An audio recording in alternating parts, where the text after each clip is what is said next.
غازی صاحب، آپ نے جو یہ مخلوط تعلیم کی شروعات کی ہے، خانقاہ کا انعقاد کیا آپ نے، اس حوالے سے کوئی دلیل ہمیں فراہی مکتبہ فکر میں نہیں ملتی اور خدا کی کتاب میں بھی نہیں ملتی.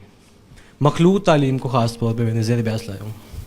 اس کے مد مقابل قرآن کی آیت ہے سورہ احزاب کی آیت نمبر 33 میں کہ اپنے گھروں میں ٹک کے رہو اور صاحب کا جہالت کے انداز اختیار نوت کرو.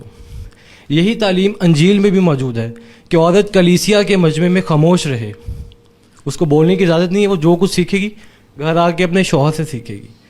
آپ اس چیز کو لے کر کس دلیل پہ کھڑے ہیں، وہ دلیل بیان کر دیجئے.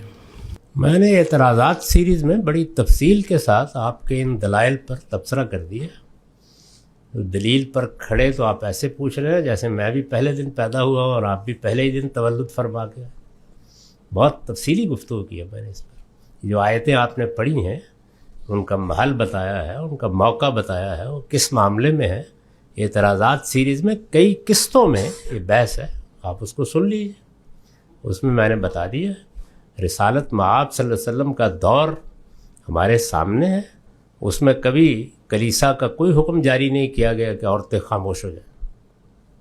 جو آیات آپ نے پڑھی ہیں ان کا اس مضمون سے سرے کے ساتھ کوئی تعلق ہی نہیں.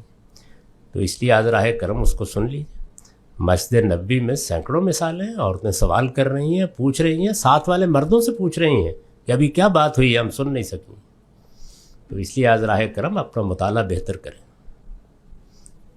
میں نے اپنا نقطہ نظر بہت تفصیل کے ساتھ بیان کیا. اب تو اس پر کتابیں لکھی گئی، اس پر 10 PhD کے مقالے لکھے گئے، ساری چیزیں سامنے آ چکی. تعجب کی بات ہے کہ آپ کو اس کی خبر نہیں پہنچی. باغ تو سارا جانے.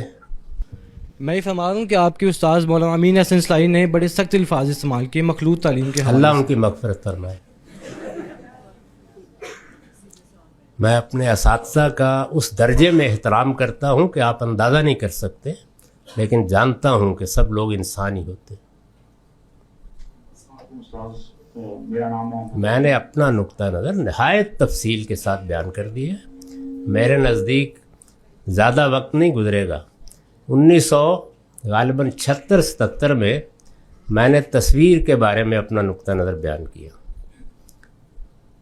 ہمارے عزیز دوست مجیب الرحمان شامی صاحب نے قومی ڈائجسٹ کی ٹائٹل سٹوری اس کو بنا دیا.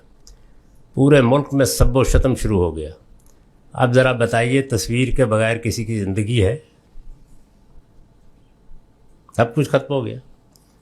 وہ حرام مطلق حلال مطلق ہو گیا.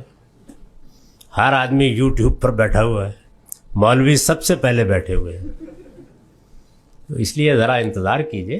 اس معاملے میں بھی جو کلچرل چیزیں لوگوں نے قرآن سے نکالی ہیں، سیاق و سباق کو نظر انداز کر کے، یہ ختم ہو رہی ہیں.